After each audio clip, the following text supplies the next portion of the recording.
Selamat pagi, salam sejahtera. Semoga kita semua sehat. Baik, sekarang kita akan perkuliahan yaitu pengantar pembelajaran mikro, atau di pertemuan pertama ini kita masih membahas mengenai pengantar terlebih dahulu. Kita kan ada 16 kali pertemuan ya. Kita sudah melewatkan 2 kali. Berarti nanti kita harus cari waktu yang 2 harinya untuk belajar. Di dalam pembelajaran mikro nanti kita sistemnya adalah 8 kali pertemuan itu materi, kemudian 8 kali pertemuan praktek.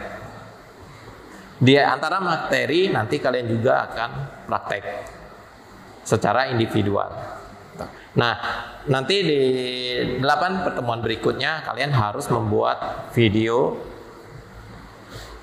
pembelajaran mikro. Kalian praktek tapi divideokan seperti ini. Kemarin waktu saya ini di sini pernah ya kita buat video pembelajaran ya. Nah, kira-kira gambarannya seperti itu videonya. Yang paling enggak nanti bajunya harus rapi, modelnya siapa yang di depan gitu. Nah, nanti kita cari gitu. Nah, kita akan fokus ke pembelajaran mikro terlebih dahulu. Apa sih pembelajaran mikro gitu? Kalau kita lihat dari kata-katanya, tentu kan ada pembelajaran dan ada mikro. Mikro itu apa? Kecil. Kalau pembelajaran ya proses belajar mengajar kan gitu. Jadi pembelajaran mikro itu adalah proses belajar mengajar atau bagaimana kita belajar dalam skala kecil. Kecil itu ukurannya berapa? Kan gitu. Ya bisa antara 10 sampai 15 orang. Kita ada berapa orang di sini? 25. Berarti nanti dipecah menjadi 2 kelompok. Masing-masing kelompok nanti proyeknya adalah membuat tadi video pembelajaran. Nanti akan saya tunjukkan beberapa video pembelajaran, mana yang kira-kira bagus, mana yang tidak bagus. Tetapi harusnya kita mengetahui dulu dasar bagaimana sih pembelajaran yang bagus gitu. Nah,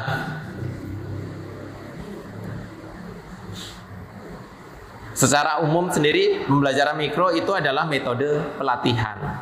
Pelatihan bagaimana pembelajaran itu akan berlangsung gitu. Nah, di sini metode ini melibatkan pengajaran singkat oleh guru atau calon guru. Karena kita pendidikan teknik mesin, basisnya adalah pendidikan, ya kalian maka dididik menjadi seorang calon guru. Walaupun nanti setelah lulus ini kalian mau kerja dimanapun bebas gitu. Setidaknya untuk lulus dari PTM kalian harus mengajar. Nanti ada namanya mata kuliah asistensi mengajar atau PPL. Di sana kalian harus mengajar gitu. Nah, disinilah kalian belajar di pembelajaran mikro bagaimana belajar untuk mengajar. Di pembelajaran mikro sendiri nanti akan ada 8 keterampilan dasar yang dipelajari. Mengajar itu ada teorinya. Mengajar itu ada strateginya gitu. Nah, ada 8 keterampilan dasar mengajar. Kenapa disebut dasar? Karena ini yang pokok yang harus kalian kuasai ketika mengajar. Yang lainnya ada nggak? Ada, banyak. Yang terutama adalah nanti kalian public speaking-nya itu harus bagus. Gitu. Bagaimanapun kalian menguasai 8 keterampilan ini, kalau public speaking kalian kurang bagus, ya proses pembelajaran ya kurang menarik juga gitu. 8 keterampilan dasar ini pada dasarnya hanya sebuah teori. Kapan diterapkan? Ya ketika kalian mengajar melalui sebuah pembelajaran. Didukung dengan public speaking yang bagus, maka kalian akan menjadi seorang guru yang bagus. Ini nanti yang akan kita pelajari. Mungkin pertemuan berikutnya kita akan bahas karena ada 8. Kemudian kita setiap pertemuan nanti akan membahas 3. Yang pertama ada misalnya keterampilan membuka dan menutup pelajaran. Jadi ketika kita mengajar, bagaimana sih kita sebaiknya membuka sebuah pelajaran? Ada keterampilan menjelaskan. Ini berkenaan dengan tadi kemampuan untuk berbicara. Ada keterampilan mengelola kelas.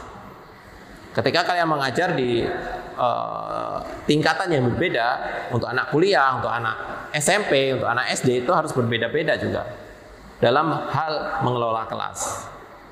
Semakin tinggi, biasanya keterampilan mengelola kelas ini semakin kurang untuk digunakan atau perlu diterapkan gitu. Kenapa? Karena biasanya orang yang semakin besar, ketika dia datang ke sini, mereka sudah siap untuk belajar. Beda ketika masih SD, masih apalagi TK. Yang ada di mindset mereka adalah bermain. Kalau di sana gurunya kurang terampil dalam mengelola kelas, maka buyar semua dalam proses pembelajaran. Nah, kemudian ada keterampilan bertanya. Bertanya itu sebaiknya seperti apa? Banyak guru yang saat ini masih istilahnya membeo. Tahu membeo?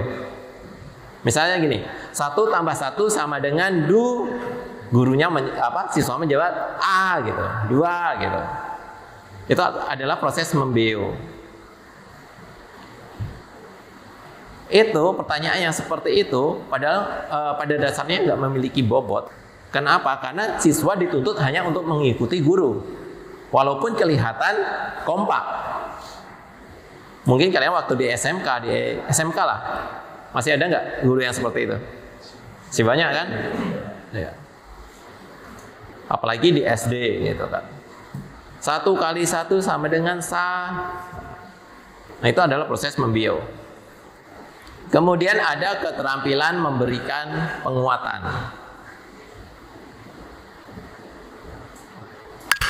Pernah kalian di sekolah diminta guru untuk membawa PR? Coba kalian tolong bantu Bapak bawa PR ke kantor gitu. Ada nggak yang pernah seperti itu? Apa yang kalian rasakan? Kadang merasa bangga karena sudah dipercaya untuk membawa tugas temannya, iya nggak? Iya kan? Saya dipercaya guru untuk membuat tugas. Itu adalah salah satu bentuk penguatan. Tetapi di luar pembelajaran, bagaimana nanti di dalam pembelajaran kita memberikan penguatan gitu kan? Ada tekniknya. Misalnya ada guru yang dia ke belakang kemudian menepuk pundak siswanya, bagus. Itu adalah salah satu contoh bentuk dari penguatan.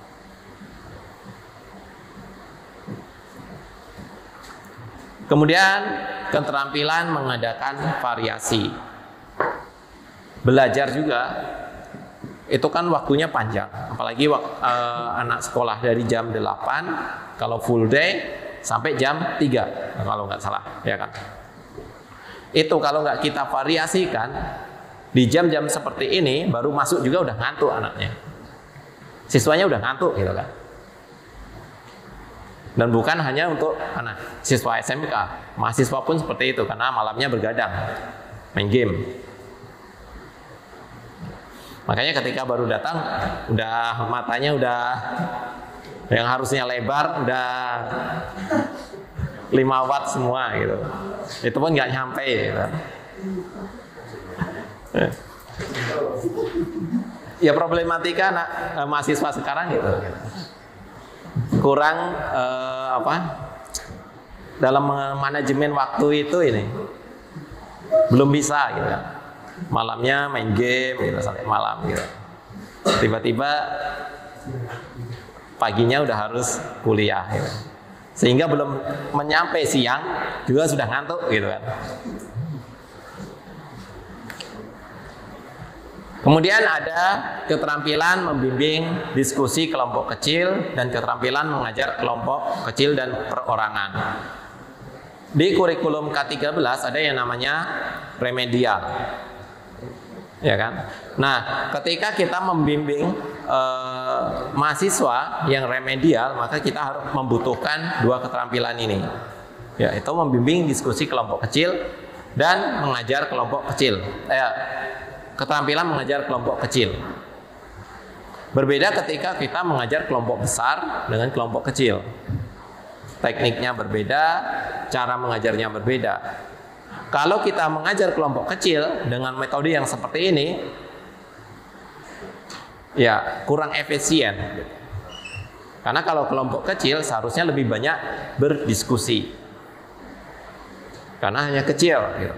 Tetapi kalau besar seperti ini kita berdiskusinya kebanyakan, materinya enggak sampai-sampai. Karena kalau diskusi semua orang harus terlibat, semua orang harus bicara. Diskusi yang kalau diskusian oke lah, mungkin 1-2 orang di sampel ngomong itu. Tetapi harus tetap ada kombinasi. Walaupun mengajar kelompok besar, gitu kan, nanti kita akan membagi menjadi sebuah kelompok-kelompok kecil. Nah, bagaimana kita membimbing mereka? Jangan misalnya, oke, kita anak-anak kita diskusi, bagi kelompok menjadi sekian. Satu kelompok terdiri dari 4 orang. Habis itu gurunya hanya di depan. Berarti kurang bisa menerapkan membimbing diskusi kelompok kecil. Bagaimana ketika membimbing diskusi kelompok kecil? Ya, guru harus misalnya datangi masing-masing kelompok, ditanya apapun masalahnya, ada kendala apa. Nah, itu adalah salah satu keterampilan kelompok kecil. Nanti akan kita pelajari di sini. Nah, dari 8 keterampilan ini, kira-kira ada yang kurang jelas?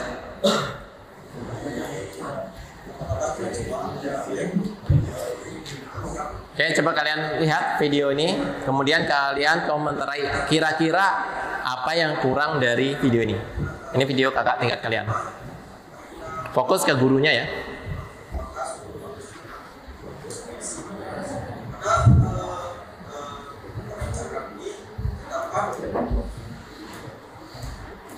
Sudah ada yang tahu kira-kira apa kelemahannya? Apa kira-kira?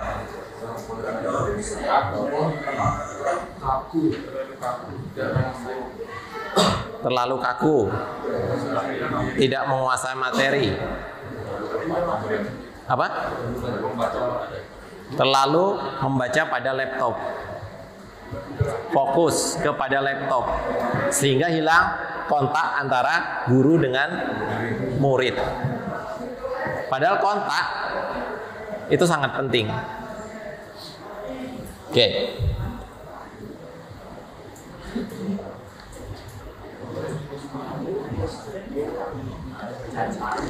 Baik, terima kasih atas waktunya. Om Swastiastu.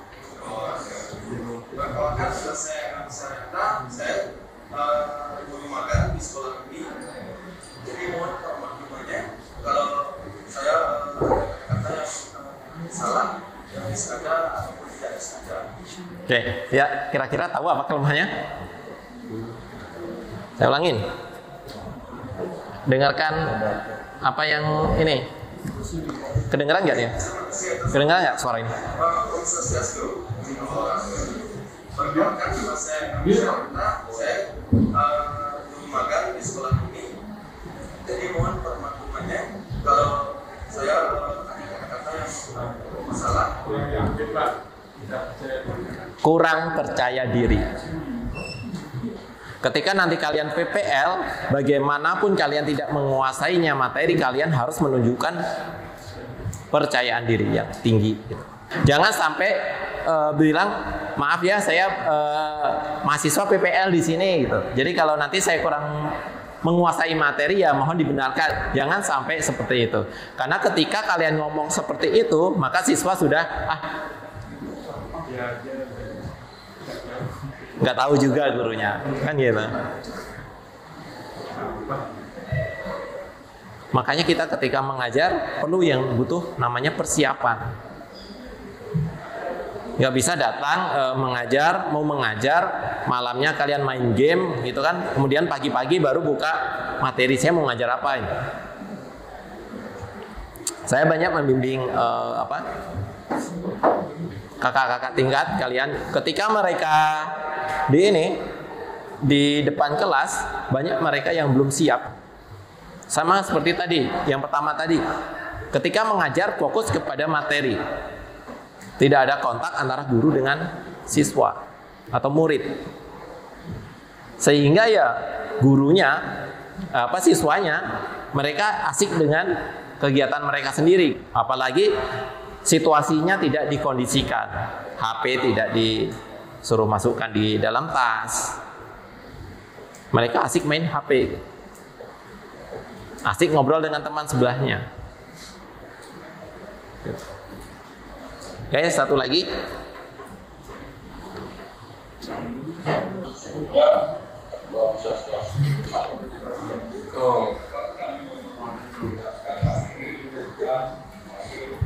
Nah, kira-kira tahu?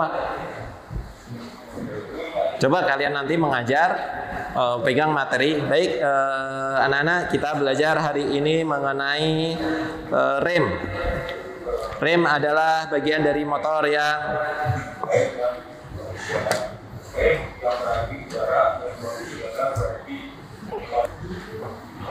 makanya berbicara di depan itu, kalau kita melihat seperti ini, kan lihat ya, tahu ya, oh ini kurangnya seperti ini kurangnya seperti ini. Coba kalian yang ke depan gitu. Kalau nggak kalian latih, bisa-bisa ya seperti ini juga gitu.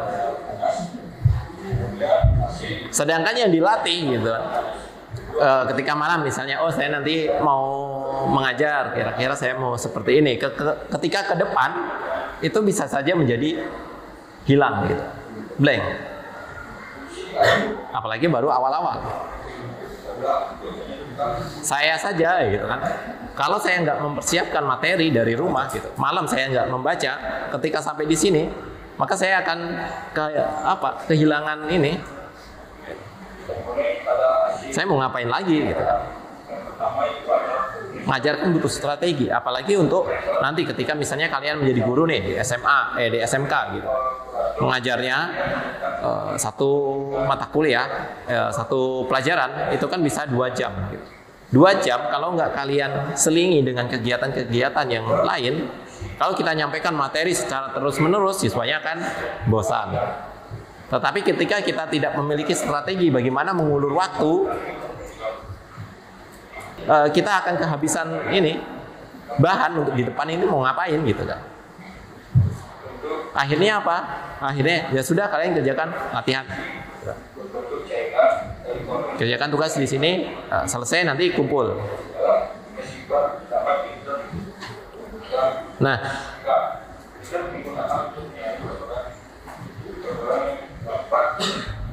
saya harap nanti kalian ya setidaknya lebih bagus dari kakak-kakak tingkat kalian.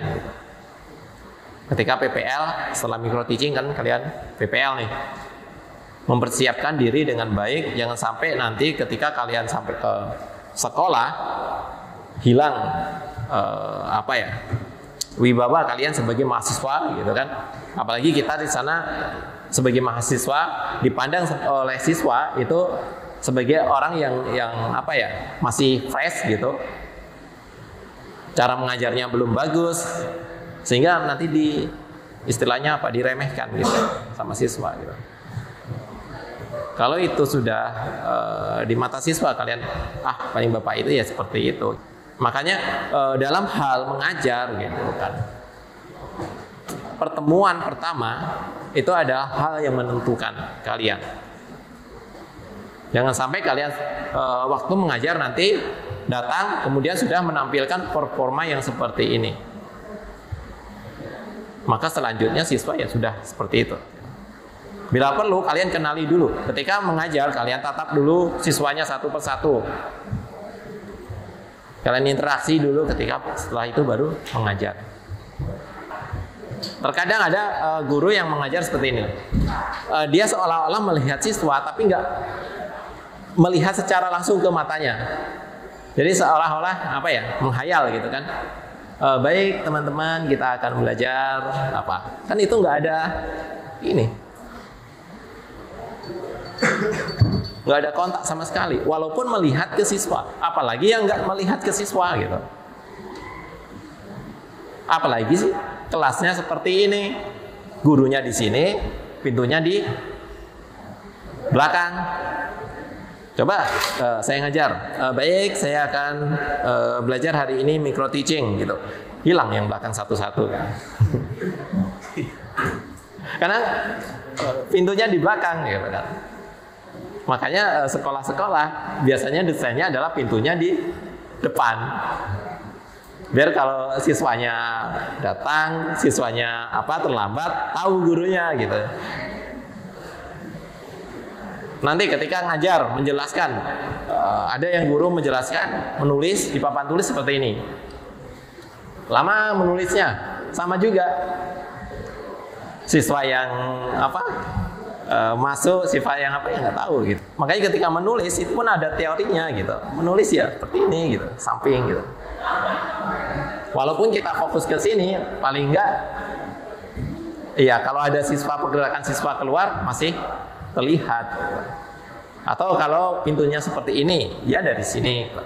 Nah, nulisnya.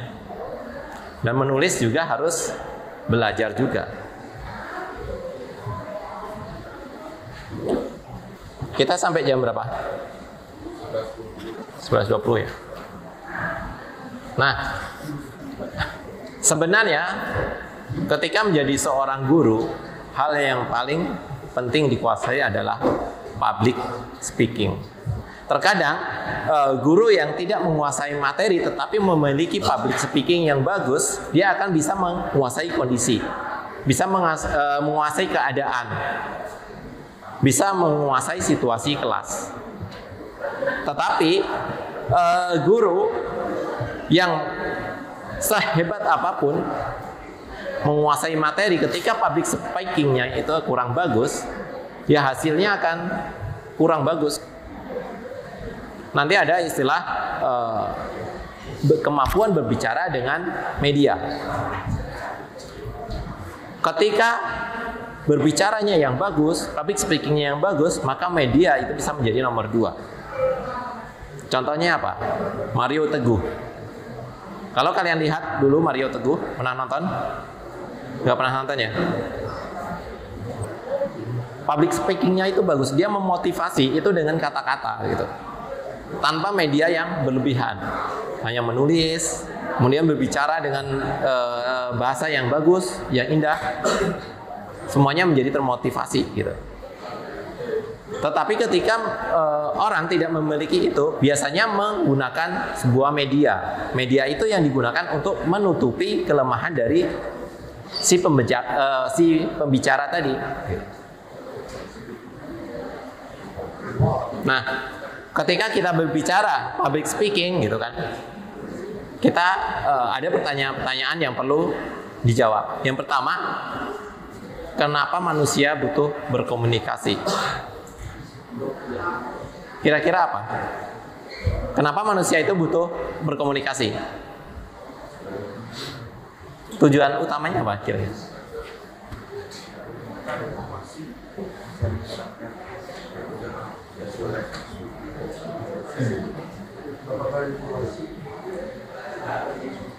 Kenapa manusia butuh ngomong? Kenapa harus ngomong gitu? Menyampaikan informasi. Kalau hanya sekedar berinteraksi, nggak perlu ngomong juga bisa berinteraksi, gitu kan? Senggol-senggolan gitu kan? Tapi nggak ngomong. Tapi tujuan kita harus ngomong, berbicara itu adalah untuk menyampaikan pesan atau informasi gitu kan. Maka komunikasi itu penting gitu kan. Kemampuan berkomunikasi juga penting gitu. Dan ketika kalian berbicara di depan itu berbeda ketika kalian berkomunikasi dengan teman kalian. Kalau kalian berbicara dengan teman kalian kan lancar-lancar saja kan? Ada masalah nggak? Kebetulan di sini nggak ada masalah. Di tingkat kalian ada yang bermasalah gitu, berkomunikasi dengan teman gitu. Ya syukur-syukur kemarin udah lulus kan. Gitu. Nah, yang kedua adalah bagaimana konsep dasar berkomunikasi. Itu harus kita pahami sebagai seorang guru. Jadi berkomunikasi bukan hanya sebuah ngomong ngalor ngidul. Kalau di sini apa ya? Yang ngomong ke sana ke sini tapi nggak ada maknanya gitu. Kemudian kira-kira apa sih public speaking itu? Kemampuan berbicara di depan umum. Kira-kira kemampuan berbicara di depan umum itu skill atau pengetahuan? Skill. Kalau skill berarti harus dilatih, diasah. Maka setelah sampai sini saya harap nanti kalian mengasah kemampuan public speaking kalian. Caranya seperti apa? Kalian ngomong sendiri di rumah di depan kaca kalian. Dibilang gila sedikit nggak apa-apa lah. Kenapa harus di depan kaca? Karena itu akan menentukan gaya kalian berbicara nanti. Kira-kira apa saja hambatan untuk berbicara di depan umum? Mental. Apa? Percayaan diri. Penguasaan materi.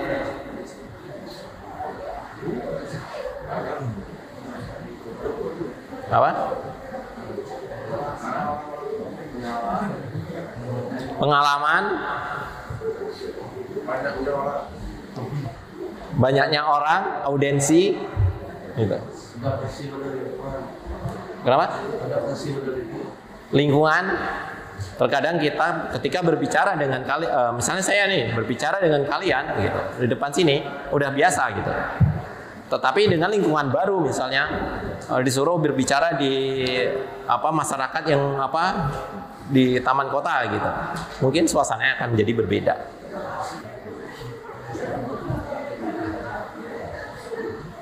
Bagaimana menjadi pembicara yang baik?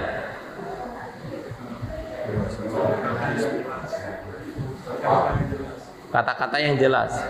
Kata-kata jelas, oke, itu adalah indikator berbicara yang baik. Tapi bagaimana untuk menuju itu? Skill. Mengasah skill. Karena berbicara itu adalah skill. Maka kalian harus latihan. Dan di micro teaching ini, nanti ya kalian harus latihan.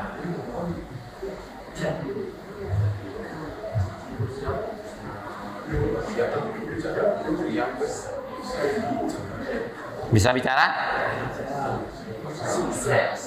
Coba kalian teriak, saya bisa bicara. Kurang keras, kurang ini. Ayo, 1, 2, 3. Oke. Berbicara ada istilahnya intonasi, ada namanya power, ada namanya mimi, ada yang lainnya gitu.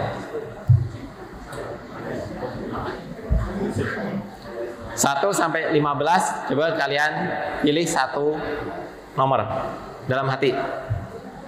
Sudah menemukan?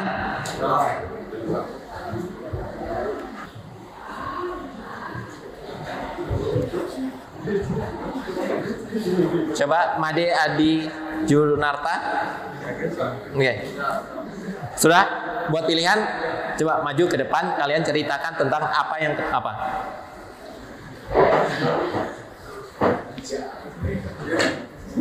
Nah.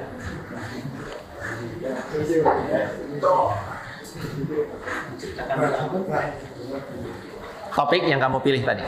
Terserah tentang apa saja. Ayo. Jadi tadi disuruh sama bapaknya itu memilih dari ke-15 TP ini. Yang pertama itu saya memilih tempat 5. Oke, coba kamu ceritakan. Ya, saya ceritakan sedikit ya. Karena teman hidup itu sangat berarti bagi saya. Kalau tidak ada teman, berarti hidup saya itu hampa.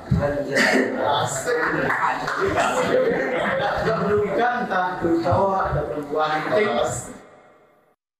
Itu membutuhkan seorang perempuan yang bisa mendampingi saya.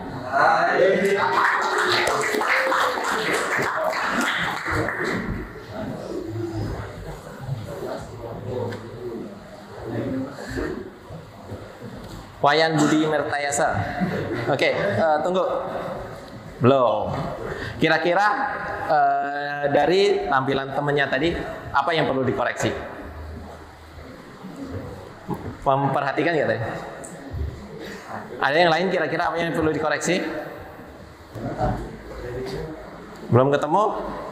Terlalu banyak bergerak. Ya enggak? Ketika kalian berbicara terlalu banyak bergerak gitu, kayak gini kan, kalian, nah, teman hidup adalah salah satu indikator kita belum siap untuk ngomong gitu. Coba saya ngomong terlalu banyak bergerak. Baik, saya akan menjelaskan mengenai gelap. Gelap adalah sebuah, akhirnya orang fokus kepada pergerakan kita, bukan fokus kepada omongan kita.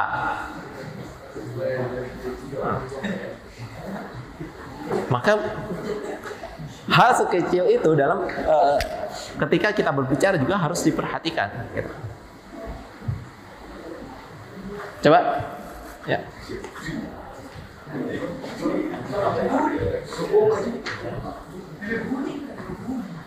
Oke, sudah pilih yang mana? Nomor 13. Oke, cepat. Yuk. Sini yang diceritakan yaitu gelap.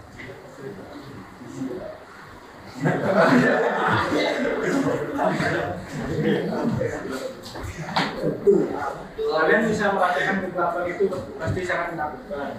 Maka dari itu kita harus berani ambil diri mulai dari sekarang sampai ke depannya nanti. Oke, ya. Tepuk tangannya dulu dong. Ada yang mau berkomentar?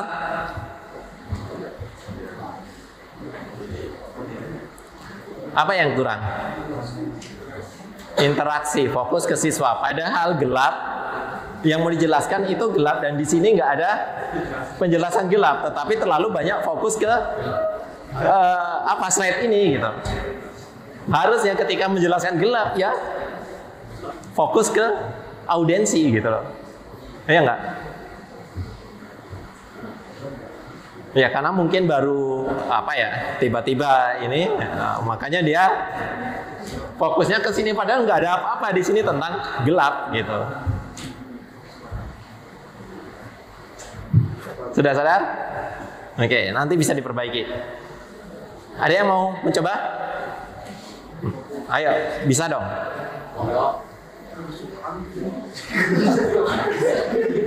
Dari kalian, kira-kira siapa yang paling bagus ini? Coba tunjuk teman kalian yang paling bagus. Nah, ayo coba. Ya.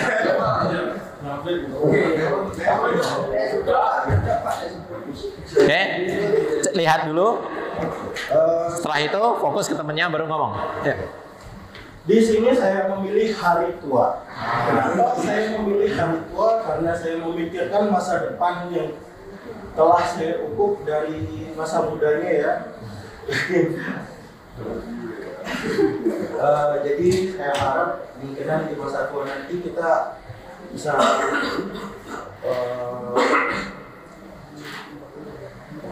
di masa mudanya bisa mengambil ilmu yang ilmu dan tabungan buat masa tua nanti ya. Oke ya, tepuk tangan dulu.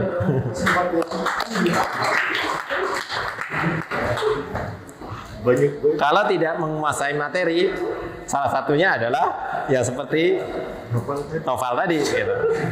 Apa? Kebanyakan E-nya.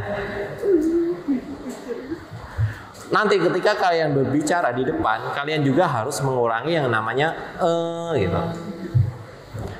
Itu sebenarnya adalah proses di otak belum nyampe, tapi kalian sudah mau ngomong.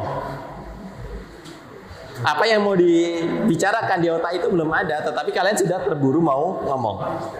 Untuk mengatasi itu, gitu kan, kalian ya bisa memperlambat tempo ngomong kalian. Gitu.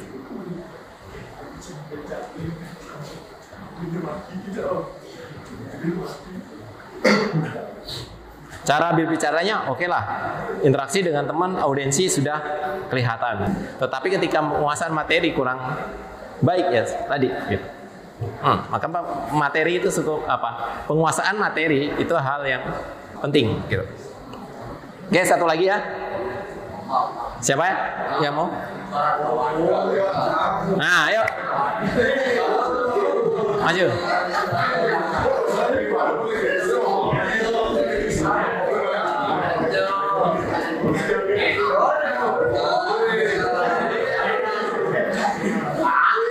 Sudah dipilih? Oke, fokus ke teman dulu baru ngomong. Yuk. Baik, di sini saya memilih kerusuhan. Karena saya memilih kerusuhan karena sifat saya yang suka merusuh.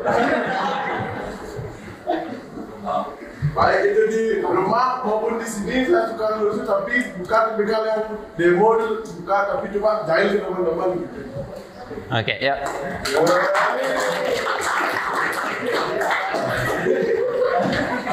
Ya, sudah cukup bagus. Kira-kira dia mau mengkoreksi?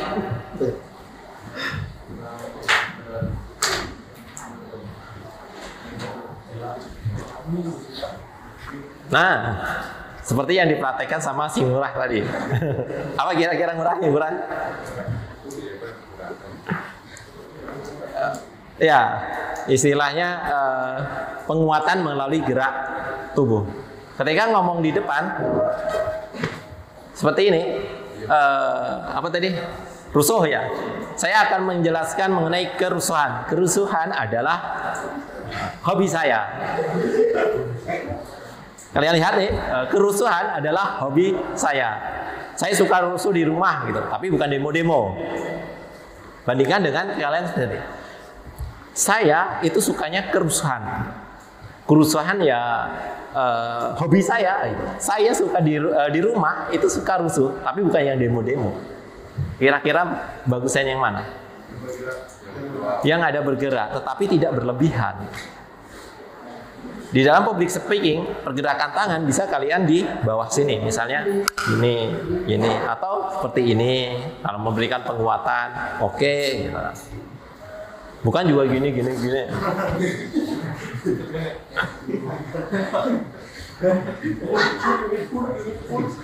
Kalau bisa tangannya yang bergerak, tapi tubuhnya mantap. Kalau tubuhnya yang banyak bergerak, tadi seperti siapa? Lupa namanya, Budi, gitu kan. Jadi kelihatan kurang pede juga, gitu. Saya akan menjelaskan mengenai kerusuhan. Kerusuhan adalah hobi saya. Gitu.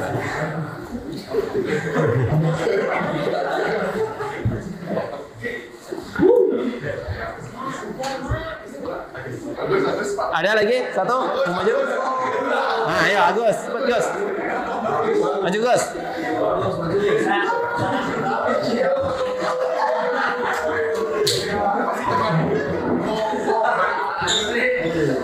Oke, pilih dulu. Fokus ke tengah, fokus ke teman. Nah, fokus ke teman dulu. Lihat temannya. Oke. Persiapkan tangannya untuk ngomong. Nah, yuk, silakan. Ya.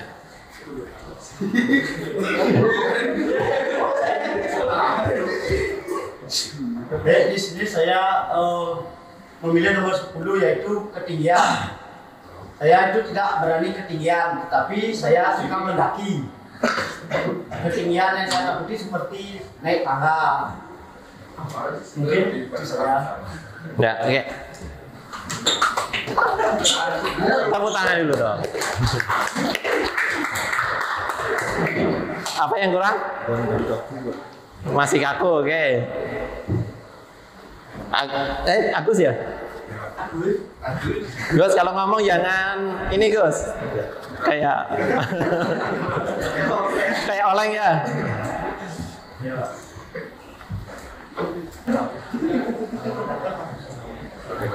Nah, bagaimana konsep dasar dari komunikasi? Komunikasi itu ada pada dasarnya adalah menyampaikan pesan atau ide.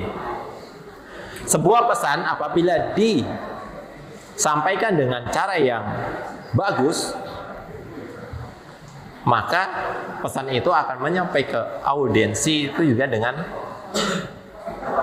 benar gitu. Tetapi ketika yang menyampaikan pesan itu kurang gitu, maka pesan yang mau disampaikan juga bisa jadi tidak sampai ke audiensi. Yang awalnya 100 gitu kan, kita mau menyampaikan 100, karena dalam proses penyampaian pesan kurang bagus, bisa jadi menjadi 50 yang sampai ke audiensi. Maka proses menyampaikan pesan itu ada hal yang penting. Pembicara itu ada hal yang penting.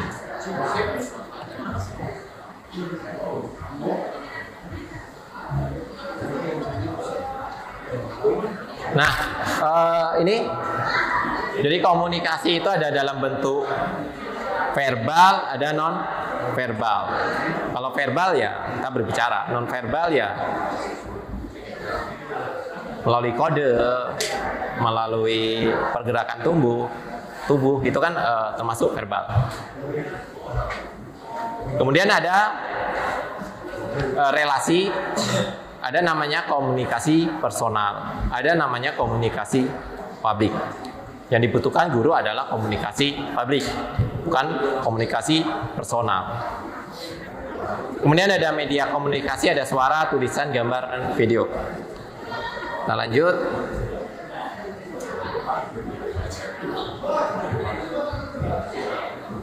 Nah, ini public speaking itu seperti apa?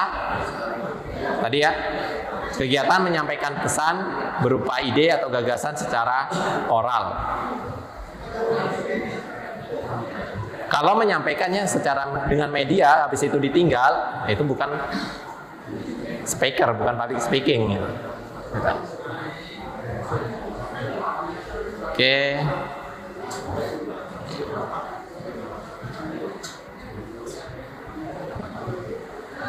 Nah, ini faktor pembentuk speaker atau orang yang berbicara di publik ada 3. Pertama ada lahir, memang ada bakat.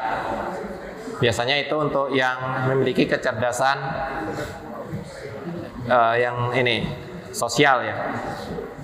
Dia hebat berinteraksi gitu. Kemudian lingkungan. Kalau misalnya lingkungan dibentuk ini, maka biasanya kalian akan ikut ke sebuah lingkungan. Tetapi coba kalian berada di lingkungan yang semuanya bisu gitu. Lama-lama juga kalian nggak bisa ngomong gitu, ya kan? Kemudian perlu adanya latihan karena berbicara itu adalah skill. Nih, nervous itu ya biasanya orang yang baru awal-awal nervous gitu kan. Setelah itu nanti akan teknik, penguasaan teknik, penguasaan materi. Teknik tadi berhubungan dengan latihan. Materi juga hal yang penting.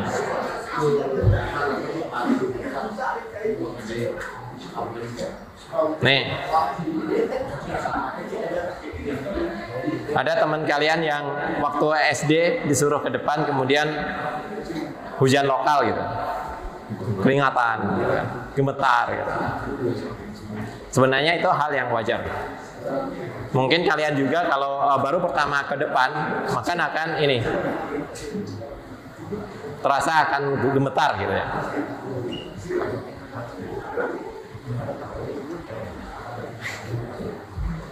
Nih, penyebab kecemasan.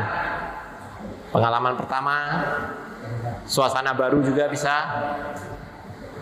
merasa menjadi pusat perhatian, merasa berbeda, tidak percaya diri, trauma. Kalau kalian ada trauma, misalnya waktu di SD disuruh ke depan, kemudian tertawain sama teman, gitu, dibully, itu juga bisa menyebabkan trauma. Gitu.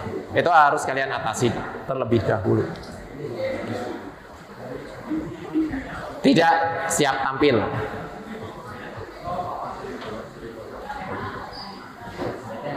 Nah, ini ya latihan.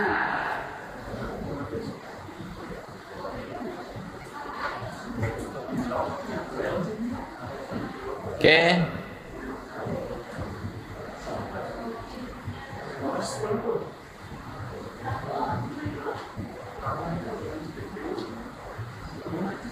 Nah,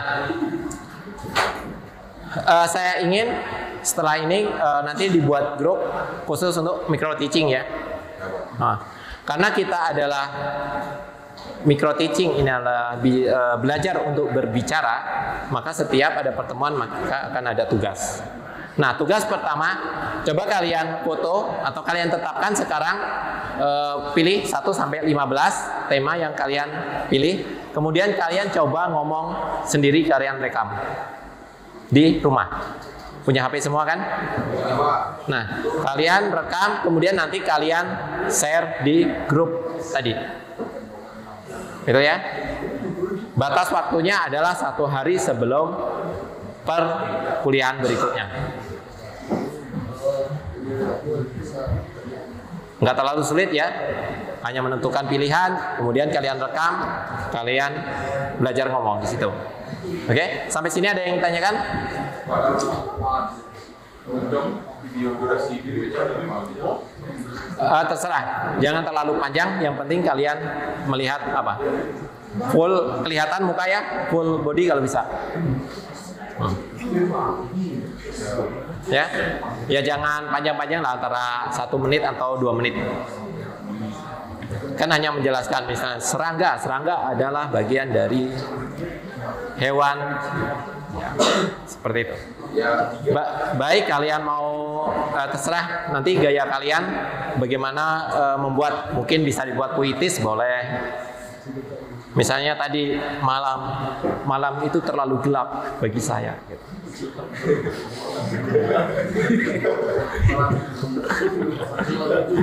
Atau misalnya gelap itu terlalu menakutkan untukku. Gitu. Boleh, serah. Kalian temukan gaya sendiri, gaya kalian sendiri. Saya rasa cukup ya. Untuk pertemuan kali ini kita lanjut minggu depan. Nanti kita bicarakan lagi di mana perkuliahannya.